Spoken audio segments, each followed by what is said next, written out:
Международным новостям. Мигранты продолжают штурмовать границы ЕС. Более сотни человек на 2 лодках впервые высадились на британской территории, в военной базе Великобритании на Кипре. Теперь британское и кипрское правительство выясняют, кто должен заниматься новоприбывшими. Венгрия границы уже закрыла. Еще десятки тысяч продвигаются в сторону Словении через Сербию и Хорватию.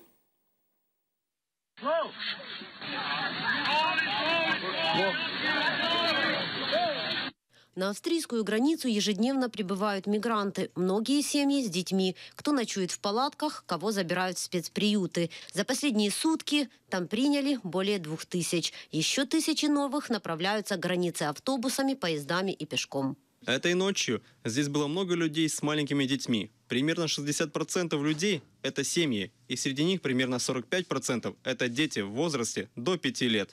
В Австрию мигранты попадают через Словению. Правительство страны заявляет, что не в состоянии справиться с наплывом новоприбывших и просит помощи у ЕС. За последние несколько дней после того, как свои границы закрыла Венгрия, сюда прибыло 20 тысяч беженцев, которые ищут пути, чтобы попасть в Западную Европу, в частности, в Австрию и Германию. Я хочу жить в мире. Я не ищу какого-то определенного места, но в мире. И я хочу, чтобы моя семья была со мной.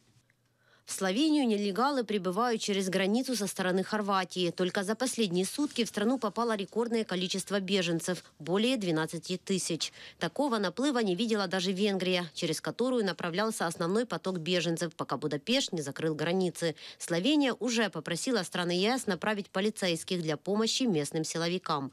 Пока же правительство в одностороннем порядке дало армии дополнительные полномочия, чтобы защитить свои границы.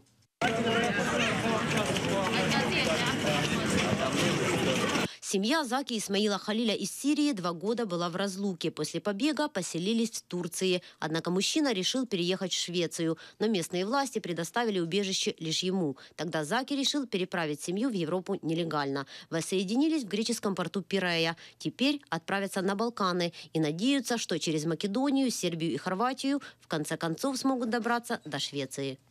Эти 2 года были очень сложными для меня и моих детей. Целых 2 года я жил, ожидая момента, когда увижу, как они прибывают сюда и как мы вместе едем в Швецию, чтобы там поселиться.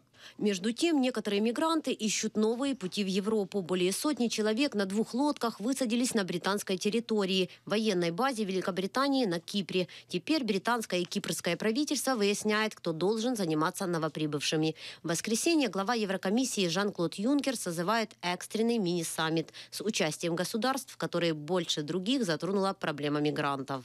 На нем должны выработать неотложный план совместных действий. Наталья Калинка, Заман, АТР.